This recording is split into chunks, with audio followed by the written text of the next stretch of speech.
In this tutorial, we are going to animate sea waves. We can see that we have three layers here. The first layer is a blue gradient that will work as sky and sea.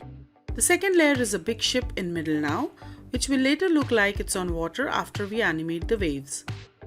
And the third layer is for the animation. This is where the waves will be animated. We start by drawing a rectangle using the rectangle tool as seen in the video. The shortcut for this is R. We then stretch it so that it's longer than our work area. Then we select our rectangle and press F8 to convert it into a symbol. We call it waves. We now double click on the rectangle to enter the symbol that we have created. We are already on the selection tool, as you can see in the video. Now, by pressing and holding down the Alt key, we are going to start creating the wave shapes. Let's switch off the Snap to Object tool so it'll be easier for us to pull out these corners.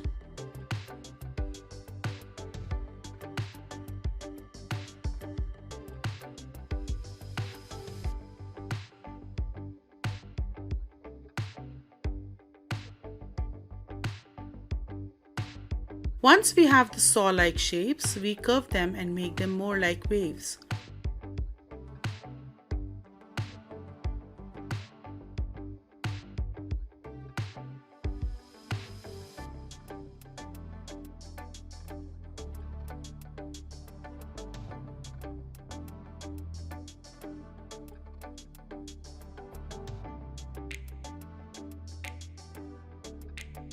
The waves look okay here. Now we go to frame 40 and press F5, which will extend our timeline to this frame. We then press F6, which adds a keyframe. Then we select a few frames between frame 1 and frame 40, sort of randomly right click on any one, and from the drop down menu we choose Create Shape Tween. We then go to keyframe 1 by using Ctrl-Shift-H. We are going to add shape hints here. We now place these shape hints at the four corners of the rectangle. We do the same on the next keyframe, which is frame 40. You'll see that the shape hints turn green after they are placed. Going back again to frame 1, we add another shape hint and move it closer to the one placed at the left top corner of the rectangle, which is the shape hint A as seen in the video. Then we go to frame 40 again and place the same shape hint close to the shape hint C, exactly as seen in the video. We can now see some of our animation, which is in process but not quite done yet. We are now going to add more shape hints to make our animation smoother and more interesting. Please follow the video and add shape hints exactly like you see there. Just make sure you're on the right keyframe exactly like the video.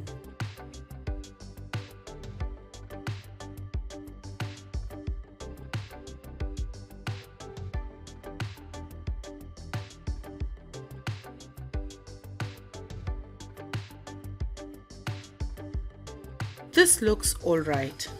Now we want to add some volume to the waves to make them more convincing. So we add another layer, go back to the layer 1, select our entire animation, hold down the Alt key and drag it to the new layer 2 as seen in the video. Make sure you lock the layer and then convert to wireframe modes by clicking the rectangular purple icon next to the padlock icon. Now we are going to tweak these layers on layer 1, so let's switch off Snap to Object tool.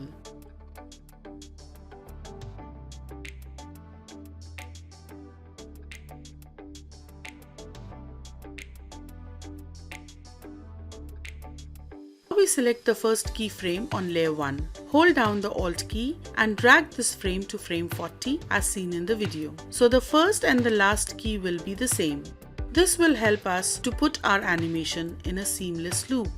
When we go back to the first keyframe, we can see that our shape hints are still in the hold position and we have changed the shape of our waves on this layer. So we switch on the Snap to Object tool and adjust the shape hints so that they are in the right position on the new shapes of the waves. Please follow the video exactly here so that you get the same result.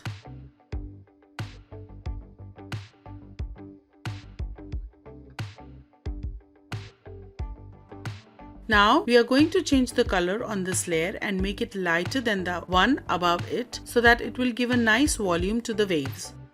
For that, we go to the fill box on the right tab. It's in Properties, Objects, Color and Style. We choose a lighter blue shade and apply it to the shapes on both the first and the last keyframe. We now click the wireframe mode off and you'll notice that the wave animation looks thicker, as if it has a volume to it. We now exit the symbol by clicking on the Scene 1 tab as seen in the video. We then convert this animation to a symbol again by pressing F8 and rename the symbol Sea Waves. Then we double click on the waves to enter this new symbol and click on frame 40 and press F5 to add frames here. Next, we are going to duplicate these waves on several more layers so that we have a number of waves in our animation. Then we use the shortcut Ctrl D to duplicate the symbols. Next, we use the Scale and Rotate tool to scale up the symbol. The shortcut for this is Ctrl Alt S. We scale it up to 105%, then we move the position of the symbol to make it look more random and all the waves will not look exactly as they are in sync with each other. Now we duplicate the symbol several times and arrange the new symbols in such a way that they look like random waves as seen in the video.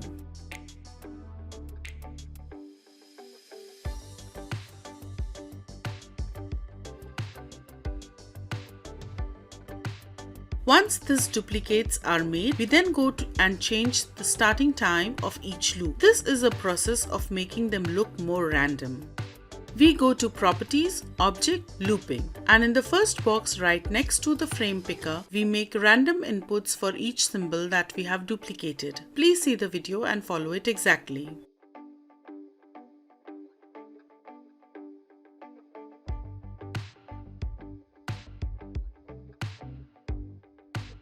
Now, to make the waves even more convincing, we go to the last wave symbol, which is closest to the ship. Select it, go to Properties, Object, Color Effects.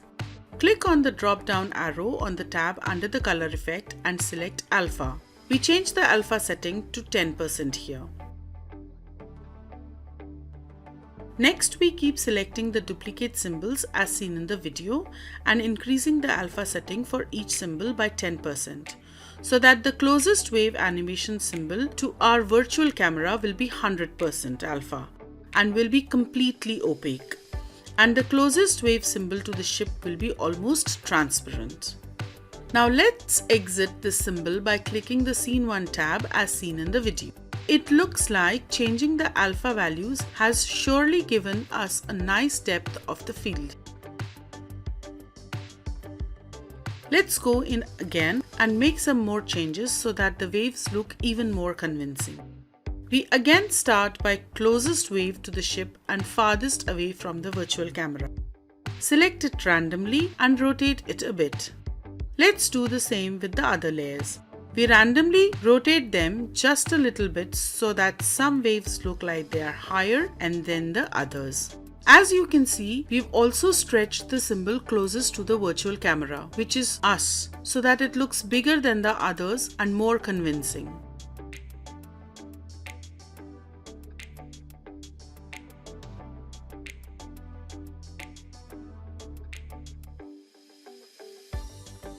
Now let's click this switch as seen in the video, which shows us only our work area and clips the rest. We can properly see our animation here. This looks alright so far. Now we press Ctrl Enter to export an SWF format so that we can get a good preview of our animation. Okay, the animation looks good, but the waves are moving too fast. It looks a bit strange, so let's go back and fix this. Let's go back to our animation layer and double click on our wave symbol. Now we select the last keyframe on both the layers and push the keyframes to frame 70. Doing this will slow down the speed of the waves.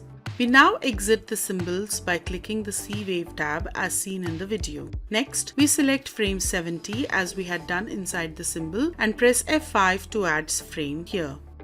Then we go back to scene 1 as seen in the video and do the same for all the layers here, exactly as seen in the video. Once it's done, we can see that it's worked nicely. Let's confirm this in the preview. So press Ctrl Enter to export SWF, and yes, the waves looks so much better at this speed. Hope you found this tutorial helpful. Thanks for watching.